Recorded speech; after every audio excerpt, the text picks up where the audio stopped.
Playoffs? Don't talk about it. Playoffs? You kidding me? Playoffs?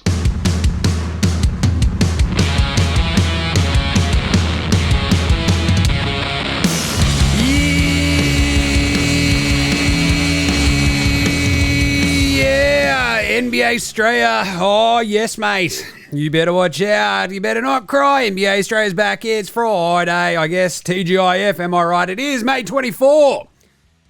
What a game today. I'm your host, James Clements. You can also see my ugly mug on Fox Sports Lab NBA, the AFL Today show. What else do we do? The official AFL Supercoach show. That's right. I'm here in Larry Armour Studios. That's why I had the elongated because I'm not weirding out the poor bloke who sits in the office next to us in the studio. Anyway, quick one today. We've got Celtics Pacers game 2. It was a blowout, but it was pretty interesting. Got lots to read into there. The Cavs fired their coach, ? And Josh Giddey is innocent of not being charged with stuff. So we're going to talk about that. Also, Kendrick Perkins is a moron, which is pretty fun. And we have a little bit of clarity on who was doing all the weird voting. So we'll wrap all that in today's show. We've also got the NBA Straya game wrap. We've got That's Not a Knife, old mates. Old mate, no mates. What is it? Spud of the night, Better Than Lonzo Ball. We've got the magic tweet of the day as well, of course. And Dickhead of the week. It is Friday. Don't forget about that. We have some nahs, the unpopular opinion of the day, and Outback Takehouse, where we're serving up a flame-grilled take. There is an Andrew Gay's Grey Mamba Award for outstanding achievement in the field of excellence, and we'll pick and preview all the games for the weekend, at least for Saturday and Sunday, because who knows what'll happen on Monday, you know what I'm saying? All right, so without further ado, we'll also finish up with a quick one with Baynesy, but it'll be pretty fun. Exciting times. Let's get into it. Episode 1104 of NBA Straya. Oh, let's go!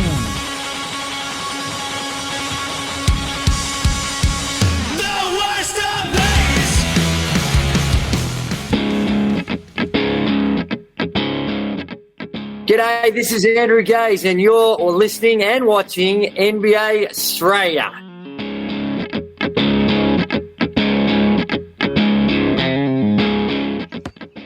Watch out for the Shaq Attack.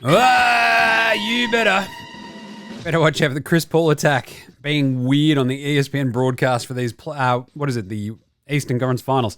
So, hey, Chris, what do you reckon they should do? They should play better. You're like, all right, great insight there, Christopher. Shouldn't you go back to cutting State Farm commercials with Cliff Paul? Kind of miss that ad series, I'll tell you that much. Instead, we now have Stephanie Rice selling us on BMWs, if you're watching League Pass. Reading it like she's like giving a, like either a school project. And I would like to say that it is really, really cool how the NBA has really interesting people who do ads and voiceovers for other ads. Like, this is a punish. At the same time, at least it's not 3 times the Kingdom, the Planet of the Apes, or whatever the hell that was. It was amazing at that point. They were just running back to back to back to back commercials of that. You're like, all right, I'm still not going to go see the monkey movie. Sorry, folks. Right. I love that series as well, but I've just watched that ad so many times. I'm like, oh, I'm not going to go to it out of principle. And also, if you think that I can carve out enough time to go to a cinema movie, you are sadly mistaken. What are you talking about, Jim? You're going to 3 gigs this weekend. Yes. And it's already costing me in blood, I'll tell you. Anyway, let's start today's show the way we start every show here at NBA Show with a daily. Oh, it's a weeper out at the gym. Yes, Josh Giddey. That's right. Giddy up, the Wheat Bix kid. Woo! In the clear again. So the police, remember, back in November, December, whatever it was, were like, yep, look, we were unable to corroborate any criminal activity against Josh Giddey when the allegations, the online allegations, the Twitter allegations, literally one Twitter post alleging inappropriate relationship with an underage girl. The NBA has now closed its own investigation and came to the exact same conclusion that they're not able to corroborate any criminal activity. So can we please shut up about this? Jeez. It's still one of the weirdest things in the world where it's like, here's a couple of anonymous Twitter posts and now this guy is Karl Malone. Gross. Hated it from the absolute get-go. The entire thing sucked. And probably didn't help Gizz's year, you know what I'm saying? So anyway, bit of a shocker. Anyway, good stuff that he was found basically just not guilty of doing anything because they weren't able to prove shit. So, cool. Good. Moving on. Hey, JB Bickerstaff. He got fired. That's right. The Cleveland Cavaliers coach.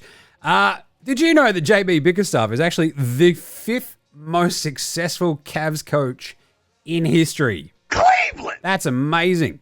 Lenny Wilkins, Mike Brown, Bill Fitch, Mike Fratello, the czar, and JB Bickerstaff. 170 wins. So he went 170 and 159 in 5 years, which is not bad considering he got lumped with a team that was like, all right, we said goodbye to LeBron, sucked in. Remember how they hired John Beeline? And he was shithouse? And they're like, all right, JB Bickerstaff, I guess it's you. And it felt like they spent the entire time going, I guess it's you. He's 45, you get that. They won 99 games over the last 2 years. They made the second round of the playoffs this year. But as I talked about, a week and a half ago, after they got ousted from the playoffs, Shams press exploder rate on his computer. I'm assuming that Shams just has one of those buttons on his laptop because he's a horrible writer. And you're just like, I guess just to assume that someone else basically wrote his homework for him, right? And then he just presses publish because it's basically just him going, yep. So everyone hated JB Bickerstaff, most of all Donovan Mitchell. And you're like, oh, that would have been good to know throughout the season, Shams. Are you a reporter or are you just carrying water for, all your sources? I think it might be the second one. Just think it out loud. Not a journalist if you're not publishing that shit while it's actually happening. You're just carrying fucking water for your sources and then going for clickbait at the end of the season. Just great job all around, everybody. Hey, other bits of news. Trajan Langdon. Which sounds like, I don't know, a made-up Simpsons name. I love him. Trajan Langdon's done a pretty good job bouncing around the NBA. He was in Brooklyn for a little bit. He's been down there with the Pelicans. He's the GM. And the Detroit Basketball Pistons, they're cleaning house as well. So they're putting him in as the new president of basketball operations. See how that goes with Monty Williams with his 5-year contract. What's the over-under on Monty Williams being fired? Like another 18 months?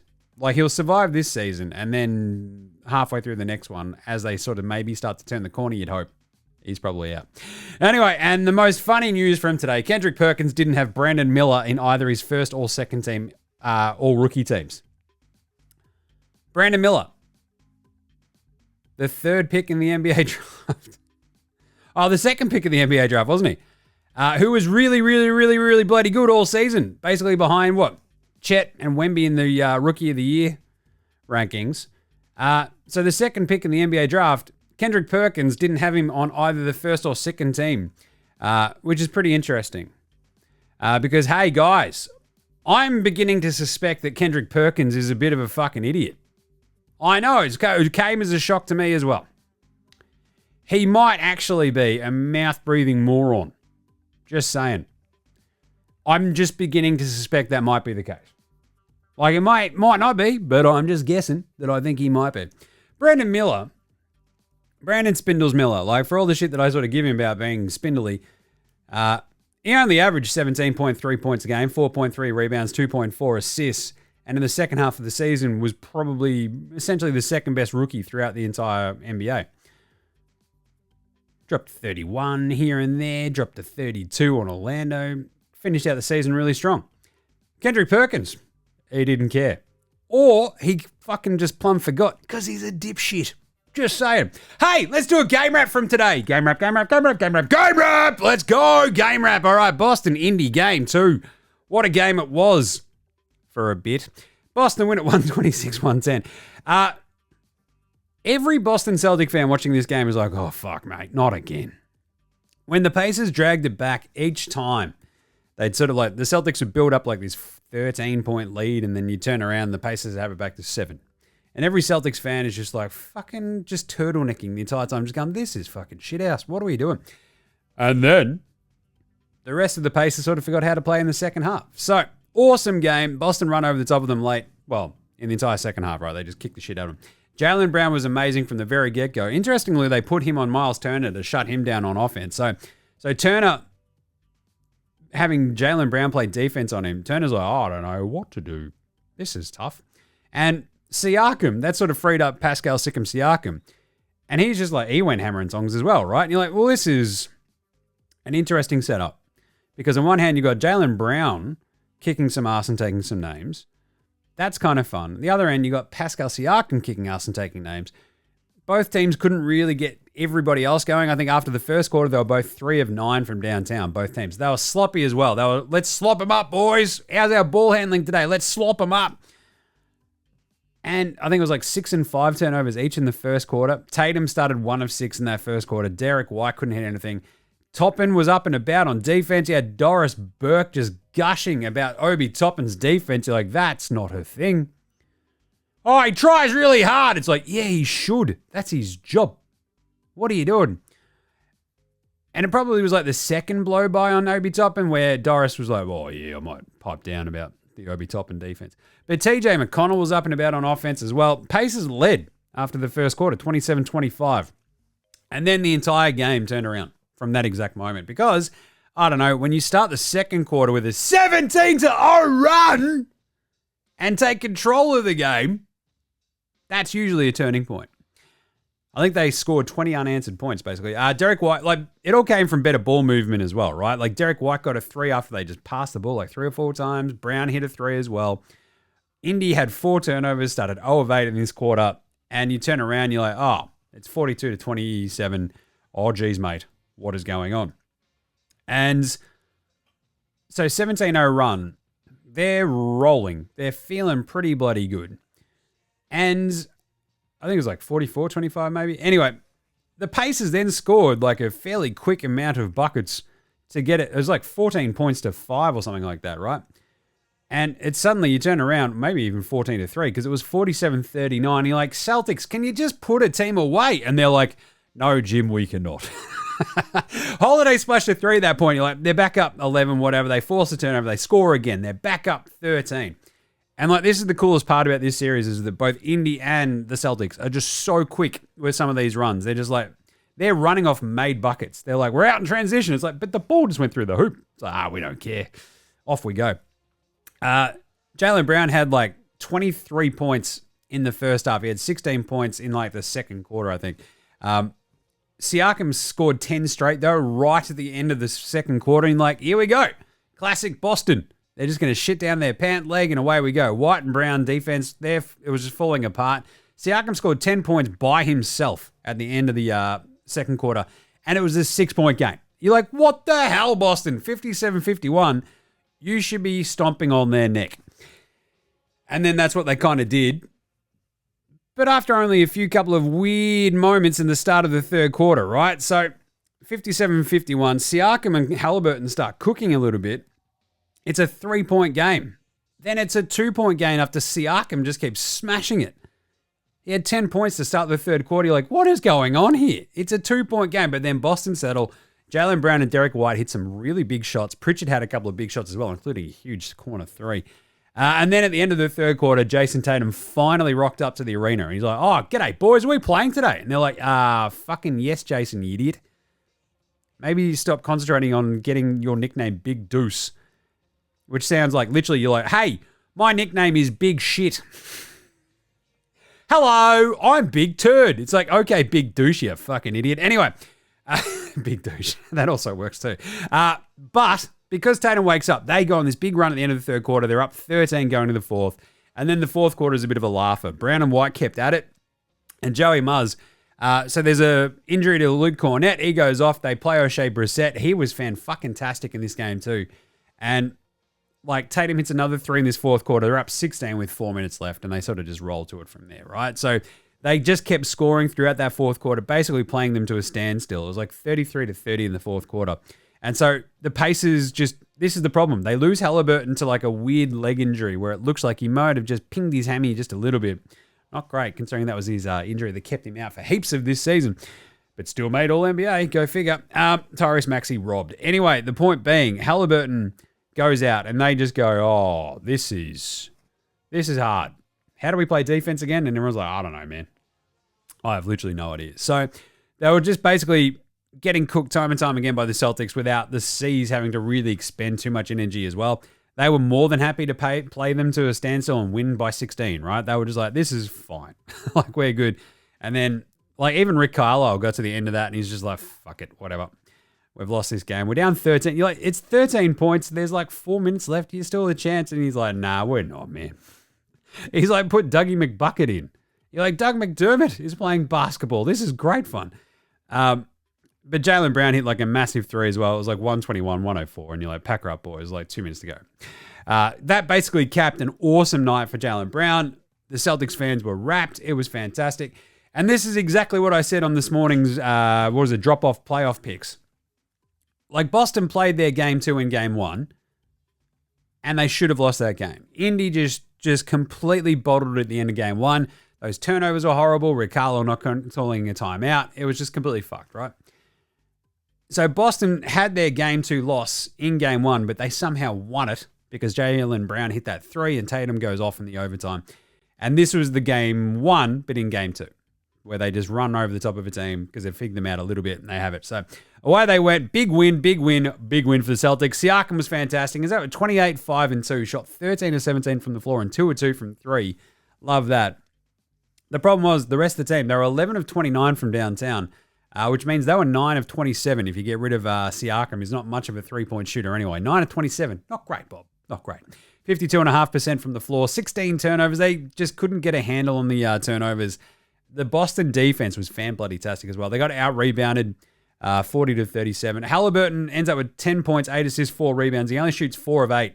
And this is one of those weird ones where Halliburton has like a couple of flashes and you're like, yes, be more aggressive, Tyrese Halliburton. And then he pings his hammer and you're like, oh, the series is over. That's not great. Nembhard had 16 and 5. Great game by him. But Miles Turner, so in putting some sneaky shekels on this game, I steer clear of absolutely everything Miles Turner because it's just like they'll try to basically limit his influence, right? On defense, Al Horford had a really big, it was basically Horford and Turner that were really big in game 1. And I'm like, I want no bar of either of these dudes in game 2. Horford just, by the end of game 1, he's just cooked. And Turner as well, like, you just can't trust him. He's just super inconsistent. Just wildly inconsistent. That's the Miles Turner experience. So today he has 8 points, 4 rebounds, and 4 turnovers, and 0 assists in 24 minutes. Brutal. Naismith has 9 points. TJ McConnell has 9 points. Ain't no stopping. Obi topping, unless you ask him to play defense and offense at the same time. 11 points, 3 rebounds, 4 of 6 shooting from the floor, 1 of 2 from downtown. Not bad. Isaiah Jackson, 5 rebounds. Ben Shepherd can't buy a 3 all of a sudden. 0 of 3 from downtown again today, which is why they put Dougie McBuckets on. Which was pretty interesting and kind of fun. Because you're like, how good is Dougie McBuckets? Oh, I love him, bro. He's fun as hell. And it's like, yeah, but he's also not that good. So, bit of a strange one for the Pacers. Like, Dougie McBuckets got in there, played 12 minutes, went 1 or 2 from the floor, had 1 assist and 2 points. Yeesh. The Celtics, meanwhile, 53.5% from the floor. They went 15 of 37 on their threes. That's a little bit better, and I'm no math magician than you're 11 of 29. 40 rebounds, but only 10 turnovers. So after they had a crap ton of turnovers in that first quarter, remember, it was 6 and 5 each. 5 of those for the Celtics. They had 5 the rest of the game. That's how you win a game like this. The Jaylen Brown 40-point special, that was awesome.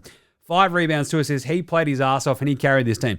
It's amazing that Jason Tatum's like, I'm all NBA. And Jaylen Brown's like, I'm not, but somehow I'm the best player on this team. Brutal. 14 to 27 he shot. He was incredible. He's going to pop up again in a second. 8 of 11 at the free throw line as well. Very handy. He was a plus 18. Derek White stepped up after a bit of a slow start. He finishes with 23 points and 6 assists. Goes 4 of 8 from 3. You love to see that. And Tatum, same vibes, right? Slow start. Finishes with 23, 6 and 5. 9 of 20 shooting, considering he started 1 of 6. It's a good turnaround. 1 of 7 from downtown, though. Tatum's 3 ball is completely just gone and disappeared, which is, I mean, not great. 1 of 7 today is just j'ai brutal, as the French might say. The Tatum 3-pointers, if you look into these a little bit, he went 2 of 8 last game, 1 of 7 today. Against the the Cavs, he went 3 of 7, 2 of 8, 2 of 8, 2 of 5, and 0 of 5. That is not great.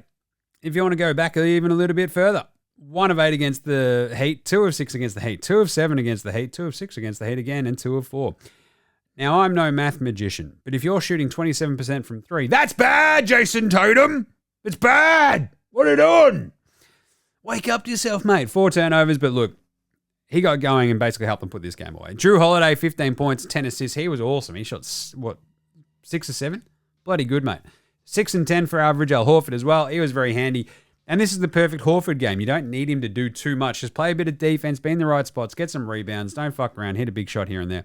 Peyton Pritchard was awesome as well. 2 or 2 from downtown for him. 12 points. if Peyton Pritchard's going to outplay Tyrese Halliburton, I've got a feeling the Pacers are going to struggle in this series, just saying. Sam Hauser, 2-3 and 5-3, rather. But the big one for me was O'Shea Brissett, former Pacer. 2 points, 3 rebounds, and 3 steals. He was plus 18 in 12 minutes. That's huge. He just gives them a weight. Like, it's weird that Joey Miles, oh, fuck, I love the Celtics, man. Oh, I love being the coach of the Celtics, bro. Oh, man, do you know that I can actually put other fucking players on the floor, bro? I did not realize that until today. I thought O'Shea Brissett was like an assistant coach or some shit, bro. That's fucking cool as that he could play basketball as well, man. Oh, yeah. Like, they look so much quicker and so much more athletic. Jim, is that because Cornette looks like, I don't know, one of the tired Brunswick dads that you see every day? Yes. O'Shea Brissett comes out there flying around, causing havoc. He turned the defensive screws on so much so that the Celtics got so many easy buckets. You're like, fucking pack her up, boys. You are done. Big win for Boston. They go up 2-0 in the series. We'll talk about Game 3 later on. But wow, it doesn't look great for the Pacers, does it? All right, let's do an NBA Straya approved performance of the night. That's not a knife. That's a knife. I want to say Joey Muzz for figuring out that he can play O'Shea Brissett, but it's obviously Jaylen Brown, JB! 40 points. He was bloody awesome in this game. Absolutely everywhere. 40 points, 5 rebounds, 2 assists, a steal, shoots 14 of 27 from the floor, 4 of 10 from downtown. Kept up his amazing shooting from the end of Game 1. But more importantly to me, they're like, hey, can you shut down Miles Turner? He's like, yeah, no problem. Also, I'll score a fuck ton of points. They're like, fuck, that'd be great, JB. Thanks, mate. But he was really, really good. And there's like, this is why you sort of look at this team and go, Jason Tatum, Jaylen Brown. Like, if one of them has a shit night, the cool part is it's usually incumbent upon the other one to actually then bounce back and fill in the gaps. And like, it's happened twice now. And it's very, like, in these first 2 games of the Eastern Conference Finals. And Jaylen Brown is just like a chill dude. He's like, yeah, Tatum's just, he takes a bit to warm up these days. Oh, man, Tatum. How about I just score 40? And you're like, that's fucking awesome. It's what makes him so dangerous. The problem is, like, it's hard to sort of get a grasp on which one's going to go off each night. So it gets a bit tricky. But still, great game by Jaylen Brown. We'll talk about him again later. He was bloody good. Who was Spud of the night, though, Jim? Spud. It is Spud of the night.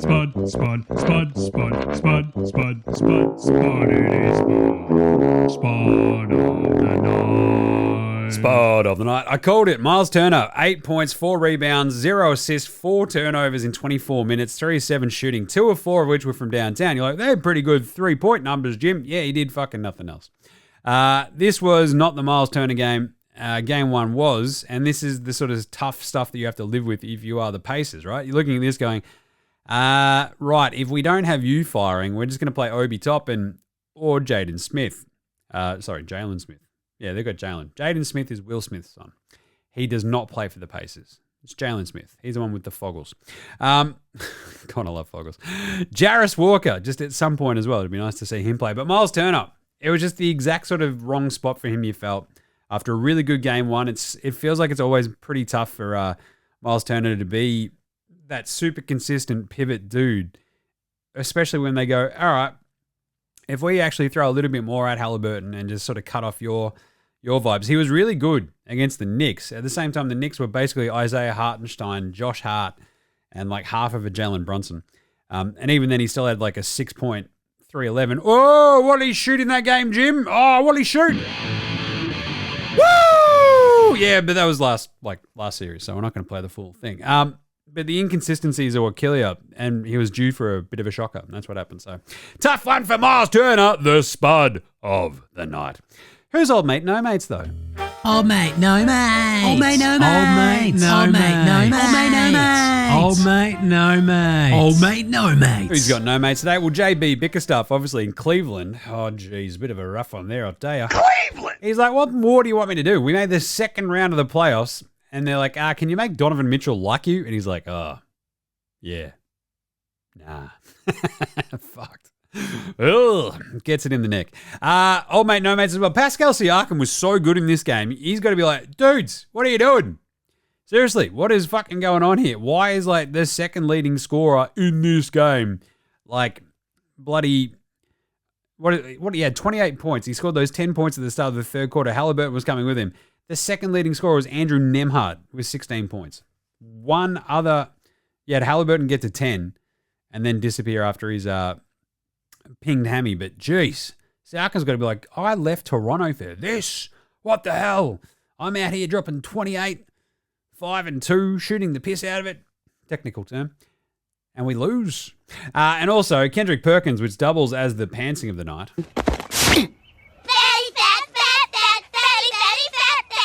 How do you... So, look, I do a lot of things, right?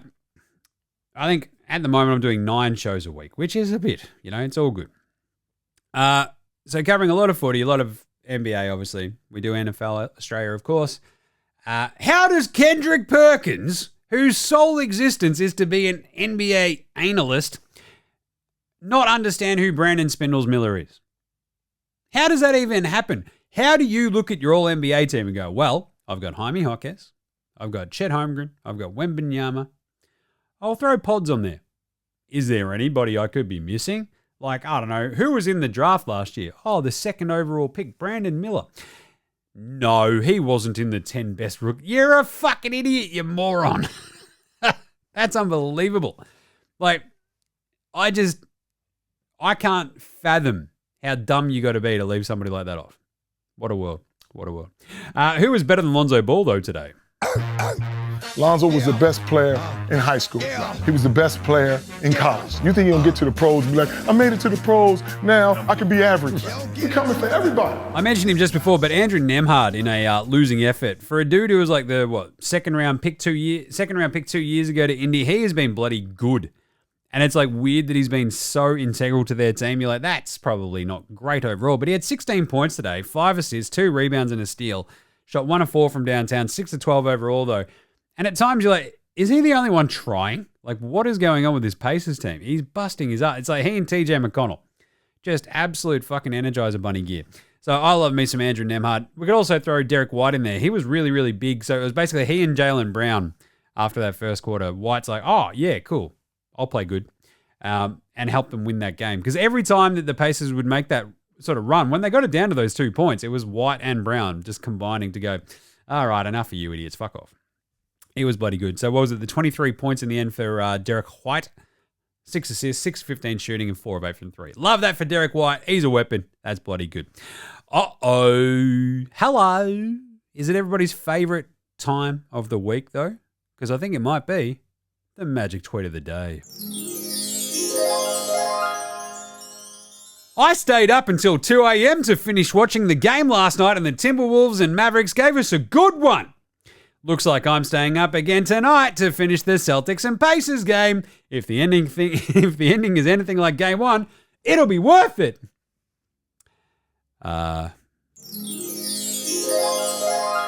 Thanks, Magic. It wasn't worth it, I think, for game 2 of Celtics Pacers. But look, Magic's had a pretty good couple of days, right? So let's do another couple more Magic tweets. My LA Sparks got the first win of the season at home. Rookie Cameron Brink came up clutch with a game-saving block in the 70-68 win against the Mystics. Derek Ahamby led the team with the 17-point, 18-rebound double-double, followed by 20 points from Lexi Brown and 14 points from Kia Nurse. That sounds like a car. Anyway, what do we say? Thanks, Magic. I love it. He also had a really good one. I love anyone that he references Cookie in because it's just him and his mates. Cookie and I had an amazing dinner with my company executives and amazing business partners from Sodexo and Sodexo Live tonight, where we discussed the great momentum we created in 2024 and how we'll carry that into an even better 2025 and beyond. There's a picture of them as well. Thank you to my partners, Sodexo CEO and chairwoman of the board, Sophie Bellon, Sodexo Live Worldwide CEO, Natalie Bellon Sasbo, Sodexo North America President, he's literally listing off their entire job titles. I love it. And CEO Sarosh Mystery, yeah. Sodexo Live CEO Global Airport Lounges and APAC Susie Kitcher, and to my Magic Johnson Enterprises COO and Sodexo Magic Board of Directors, Kawana Brown, and Sodexo Magic President Charles Johnson for making up our incredible team.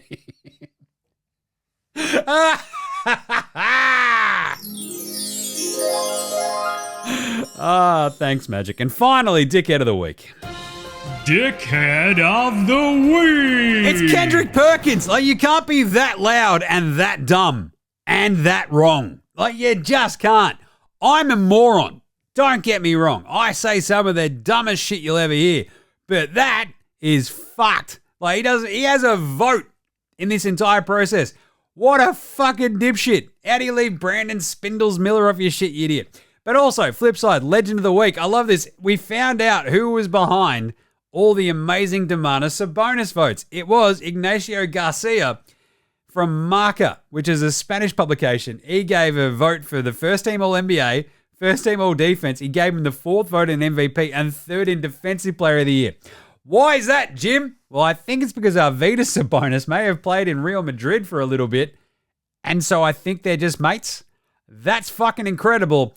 Say goodbye to your vote, Ignacio. I'll take it, and I'll sort this the fuck out. But also, I love the commitment to the bit. He's like, yes, I vote for a friend's son. Fuck off. That is great. Ignacio, come on the show. All right, let's do some YNRs right after this.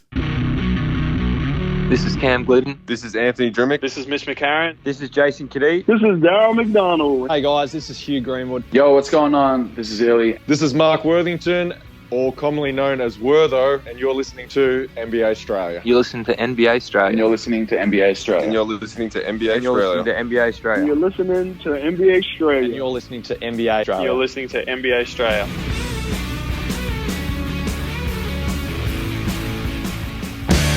All right, let's do some YNRs. Brought to you by the NBA Straya shop. Get your merch. People, get your merch, get your merch. Wear it. Get your merch, get your merch. Get your merch, get your merch. Yeah, do it. NBAstraya.com/shop, or just click through on the socials where all the pretty pictures are. Get a hoodie, get a t-shirt, get a stubby holder, get a coffee mug. There's only a few of those left, as I've said. Get right around it. Help out your mate Jim. Right, let's do some YNRs. Did JB Bickerstaff deserve to get shit canned in Cleveland? Cleveland? Yeah, nah, I mean, not based on results, but yeah, he probably did if all the players like, we fucking hate this guy. You know? It's just that simple idea of like building like team harmony. And if like that dude is like running roughshod and sort of like pitting other folks against each other and sort of being a dick, which it seems like a lot of the players were like, yeah, this is not good. Like, we literally just saw this with Modi Mayor over there in the New Zealand Breakers, where all the fucking players hated the dude, and he's just gone. You're like, checks out. So, JB probably gets it in the neck for the simple fact that, look, if you can't get all this pushing in the right direction, like Donovan Mitchell will 100% ask for a trade this offseason, but now you might keep him around because you might kick the tires on a coach that Donovan Mitchell likes, and away we go. You keep him in town. You give yourself a puncher's chance again next year if you stay healthy. You try to figure out your wing situation. Who knows what happens? There was also the Jared Allen shit where it came out that someone was like, yeah, we're sort of doubting his ability to play through injuries. And if I were Jared Allen, I'd hear that and go, peace out. Bye, motherfuckers. I want to trade because you guys are doubting my toughness. Go fuck yourselves. Maybe that was JB. Who knows? Either way, he's gone. Is the Trajan Langdon a good hire for Detroit? Yeah, nah. To be honest, he's been like one of the sort of smarter execs out there for a little bit. I like it. I think just hiring smart people is a good approach. He seems to have like a pretty handy sort of vibe on some of these players. And that that Pelicans team is pretty fun. So I don't mind it. Detroit need any fucking help they can get though. So that's pretty cool. And Scotty Baxter sent through this, it was a bit of a comment yesterday, but simply Kyrie and Luka are so fun to watch. Doncic should have been MVP just for the joy. Yeah. I mean, this was so much of my point out the back end of the season of like, right, we can give Jokic the MVP. That's fine. We can do it. But do you know how much fun Luka has when it's like the basketball is singing? Like, you can see the joy on his face, the happiness that it brings him. Whereas Jokic is just like, yes, I want to play basketball to get back to horses. Fucking. And Luka is like, this is great fun. I must yell at refs more.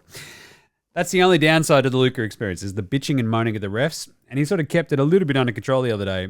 But, yeah, it'd be interesting to see what happens in game 2. Be interesting if they get him. He might get booted. All right, really quick unpopular opinion of the day. I just want to talk about this Giddey shit a little bit more. Now look at Look at me. I don't tend to get too serious on the old NBA Straya. That's how it goes. But the Giddey stuff has been fucked from day one, right? The fact that the bloke is tarred with all this shit from idiots on the internet based purely on one single unfounded fucking Twitter post is fucked beyond belief. Like, the worst part is that it's stuck so fucking hard. And, like, you have people booing him in random fucking cities around the States based on some absolute fucking bullshit that no one found any evidence of, that no one found anything to bring up any charges about, is just fucking beyond the pale. And it sucks. It's the thing that'll keep fucking sticking as well. And you just have these moments where you're like, this is the sort of shitty fucking world we've built. Great job, everybody. Like, a lot of my vibe, so you know me, I hate Miles Bridges. Why is that, Jim? Well, he went through due process and, like, pled guilty to domestic fucking abuse and all this sort of shit. Like, the child abuse stuff got thrown out, whatever, but there was still actual shit that he got charged with, pled guilty for, and, like, give me some due process, all that sort of shit. The Giddey stuff from fucking day one stank to high fucking heaven.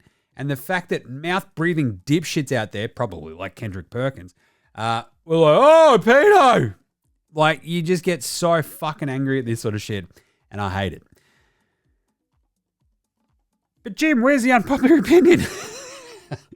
The unpopular opinion I have is that I understand why he came out and dealt with this the way he did. Straight bat, no comment, can't say anything about it. You know what I would have fucking loved? You know what I absolutely would have fucking loved? And I know that he couldn't have done it, but god damn, it would have changed the entire, like, trajectory of maybe his year. If Josh Giddey just came out from the fucking start and went, what the fuck are you cunts talking about? Serious? Are you fucking serious? Me? Get the fuck out of here. That's some goddamn bullshit right there. Fuck you for even trying to say that shit and trying to fucking tar my reputation. You're fucked in the head, mate. Have you got any fucking proof? No, then shut the fuck up. That's some bullshit. That is some goddamn bullshit right there. And if you try to fucking bring that up again, I'll beat your head in. That's how Josh Giddey should have dealt with it. He couldn't because it was being investigated by police, and you're suddenly commenting on that. At the same time as well, in my dumb brain, it was very clear that there was probably some fucking backroom deals sorted out. We understand this, right? Anything to do with, like, the girl and the family, just the embarrassment. That was like the last report we sort of got on this that was official, right? That the girl, the family didn't want to fucking have anything to do with this shit because of the embarrassment. If Giddey had just come out and gone, you're all fucked in the head and that is fucked that you even said that shit, you know what would have happened? People would have gone, oh, fuck it, probably didn't happen. Now, did he not do that because it might have? Who knows? But fucking hell, mate. But that sort of leads me into the Outback Takehouse for today. It's Friday at Outback, and you know what that means? Oh yeah, 4-for-1 tasty oil drum cans full of icy cold Foster's Lager. That's right, it's Australian, definitely not for horse piss, but probably for beer, we guess. And they're 4-for-1. That's right, cans the size of your bloody head. Only at Outback. And today's Flame Grill take is, I will fucking go into bat for Josh Giddey, and anyone who talks about shit about him, I get to beat them with a baseball bat. How does that sound? Maybe a cricket bat if we're going to talk about playing a straight bat. If you can prove some shit, have at it. If you can't, shut the fuck up. Or NBA Straya is going to bash you with a cricket bat. Only at Outback. I'm here to offer my services to Josh Giddey, that anyone who fucking has a crack, I get to have a crack at them with a baseball bat. Or a cricket bat, as you know, pertains to where they might be. If you want to talk shit, get hit. Seems fair, right? Seems fair. All right, let's take a quick break. Come back with the Andrew Gaze Great Mamba Award and the game previews for the weekend right after. Let's hear from Hammer. This is Shane Heel, and you're listening to NBA Straya.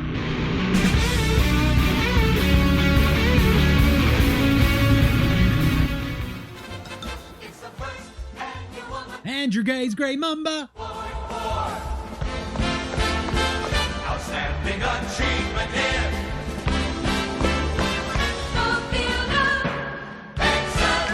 All right, easy. Jaylen Brown, outstanding achievement in the field of excellence for today.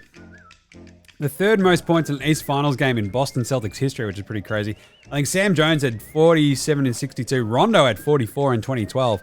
And he's the second player to do it twice, to have 40 plus in an East Finals game. So the 45 plus 18, only Michael Jordan and LeBron James have more 40-point games in Eastern Conference Finals games than Jaylen Brown. It's pretty good. And there's a very short list of players who have 650 plus points and 50 plus made threes in Eastern Conference Finals games. The list is Reggie Miller. You know and hate him. LeBron James. You probably heard of him as well. Jaylen Brown and Jason Tatum. That is the list. It's pretty bloody good. It is weird that he sort of sneaks under the radar a bit, but, you know, what are you going to do? All right, the Patty Mills Gameday Ball, Gameday Twitter check-in. Oh, is this where Jim gets his phone out and just looks at what Patty's up to and like what his workouts are and how he tries to justify that that's what he's doing as well? Yes. Yes, it is. Patty. There is Bala Pat. Oh, God, it's a picture of his missus in a crop top. Patty, are you trying to get old mate to stab me in the back of the head? Here I am. Nothing sus. I'm just trying to look at your fucking IG. Anyway, that's him getting the rollers out, having a bit of Praco games. Is that my best mate? Oh, no, who's that? Having a look at some of the dudes out there. Hanging out. Ooh, where is that? Barry Uni. Oh, so good stuff. The Buccaneers. Looking good. He's just getting ready for Paris. And I'm stoked on that, so go check that out. It is fascinating that he's documenting that Paris journey, and I fucking love it. All right, let's do some game previews for the weekend. Game previews. Thanks, inadvertent Bane. Not a problem, Jim. How's it all going? Yeah, not bad. Got a very busy weekend ahead. I've got the Hold Steady at the Croxton tonight and tomorrow night, and then it's Stay Gold on Sunday. Oh boy, talk about burning some fucking goodwill with the old mate, I'll tell you. Jesus. Also, you know, miss out on some hanging out with the kids a little bit, but anyway, love the squids. Tomorrow we have Dallas at Minnesota. Minnesota are 5.5-point favorites. So I really like Minnesota in this game. They're not great at covering the spread at home this season, and Dallas are pretty good against it on the road, but they just did that in game one. So I'm going to give Minnesota the benefit of the doubt. I feel like game one was always like it had a whiff of letdown after a just nutso series against Denver. And Anthony Edwards just looked fucking cooked in game one, right? So I think he comes out in game two. He drops 30. They get 20 from Cat. The defense just stymies the Mavericks a little bit. Jaden McDaniels and co try to figure out a bit more of Luka.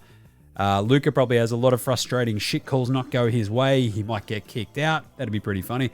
I just struggle to think of the Dallas offense manufacturing enough points again against a Wolves team that can definitely crank up its defense even more. And even though, like, Dallas hit fuck all threes in game one and still won, like, it feels like the Minnesota offense still has a level to go up as well, right? Because Cat didn't hit a fucking shot all game. Anthony Edwards barely hit any shots. What was it? He went 5 of 12 from 3, I think, but he was like 6 of 16 overall. So if they get a little bit better Ant-Man production, I don't mind a little bit of Kyle Anderson, a bit of slow-mo as well tomorrow morning. Get him out there early. But Jaden McDaniels shot the piss out of it, and they still lose. I think they can still get a little bit more out of Conley. McDaniels balance it out a little bit and just give Dallas the clamp. So I like Minnesota minus 5.5 at home Saturday morning. That'll be pretty fun. With a bit of Cat 20 plus and a bit of Ant-Man 30 plus. I think he has a really big game. Give me the Wolves. And then Sunday, we're going to Indy for the Indy 500. No, for the Pacers Celtics game 3. Boston are 6.5-point favorites on the road. I'm taking that in a heartbeat because if they don't have Halliburton, look, you know that the Pacers, if they don't have Halliburton, if he's even slowed down, we know that, look, it's the playoffs. They'll just put either TJ McConnell or just put the ball in Nembhard's hands a little bit more as well. They've got point guards coming at the wazoo, but Halliburton is a fucking weapon. And if he's stymied, we saw them just fall apart at times during this season, right, when Halliburton was injured. And I think in the playoffs, at home, they'll want to just come out really tough, really hard. but it just completely just knocks the fucking roof off their ceiling, right? There you go. That makes sense. And I think Boston, just as that game will go on, will basically do what they did today, right? It's like, oh, you've got a couple of runs in you. Yeah, cool. Fucking piss off. Here's a 17-0 run on your head. And you've got Siakam, Nemhard, and TJ McConnell. We've still got Jrue Holiday, Derek White, Jaylen Brown, Jason Tatum. So Boston, I think, blow the doors off Indy in Game 3. And this could easily turn into a sweep, or at least a gentleman's sweep, just depending on Halliburton's health. But either way, the fact that he sort of sat out the rest of that game today, super worrying, and I'm taking Boston in a heartbeat, -6.5. Yeah, it's going to be a weird one, but it's going to be a really fun weekend of those two games, I'll tell you that much. And also, if you're going to come to the Hold Steady, come and find me. Say good day if anyone else is going to that one.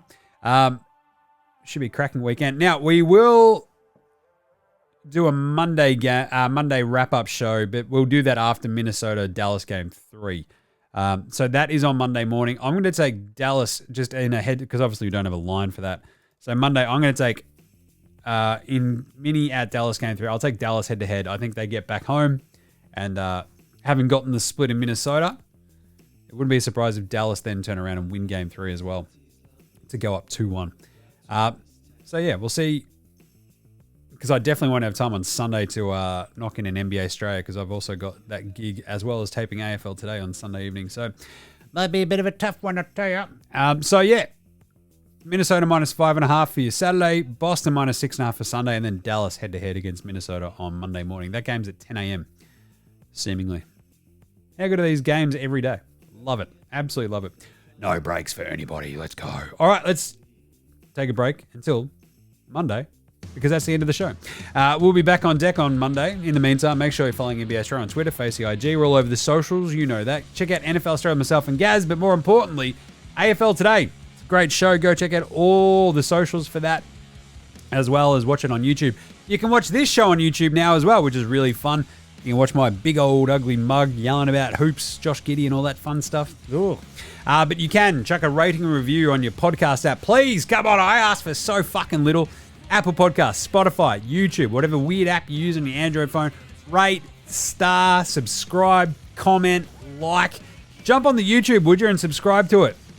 Comment, go, Jim, appreciate you. Or just something. Just do something. That's your task for this weekend. Find the NBA Straya YouTube or the podcast page, whatever. Like, star, subscribe, leave a comment, be a legend. Come on, help out your mate, Jim. All right, but that'll do us. Either way, go get some merch as well if you want to. NBAstraya.com/shop, get your merch. Click through on the socials as well.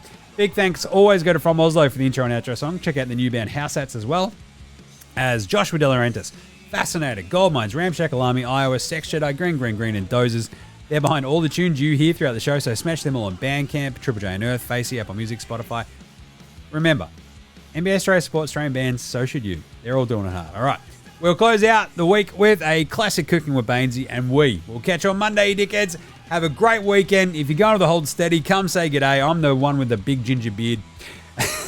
And this is NBA Straya saying, look after yourselves, would you? And later us and now.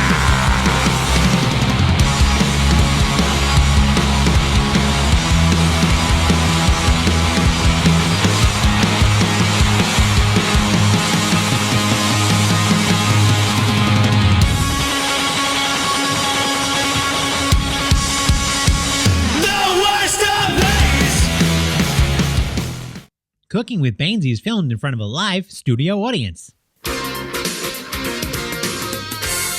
And now it's time for Cooking with Baynesy with your host, Aaron Bangers Baines.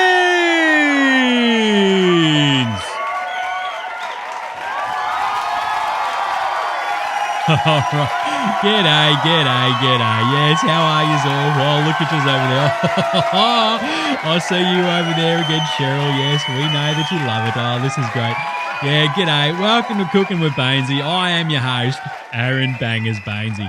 All right, so this here episode, we're going to whip up one of my absolute favourite Australian staples. You can have it whenever as well, at night, for dinner, after a big night on the Terps. It's that absolute Aussie classic. It is Hawaiian pizza. Oh, yes, that's right. I love me some Hawaiian pizza, and it's easy as to make, mate. I mean, it definitely helps keeping up this physique, if you know what I mean. I reckon I probably cook about 3 of these bloody things a week, you know what I'm saying? And also, hey, just for yous out there as well, don't bloody listen to anyone who says shit about pineapple on pizza. They can go and do what I tell every centre in the Eastern Conference of the NBA. They can go fuck themselves, all right? You can put whatever the fuck you want on pizza. It's pizza. All right, so anyway, Hawaiian pizza is bloody simple, mate. All you gotta do is go down to your soupy and grab yourself a pizza base. I love the spongier, thick ones, you know. Grab a thing of tomato paste. Now, don't bother with the fancy pants shit with basil or oregano in it unless you want to be like all fancy pants and shit. Because then you just grab a bunch of shredded ham from the deli. Grab a bag of shredded cheese. Now, you can have mozzarella, cheddar, home brand, whatever you want. Doesn't matter. It's just bloody cheese. And the key ingredient, a tin of pineapple chunks. Now, it's pretty easy to whip this bad boy up, so let's get to it. All right, here we go. Now, just whip your base out. There you go. All right, now smother it with the tomato paste. Oh, yep, there you go. Smooth her out a bit. Just make sure it's all over the entire thing.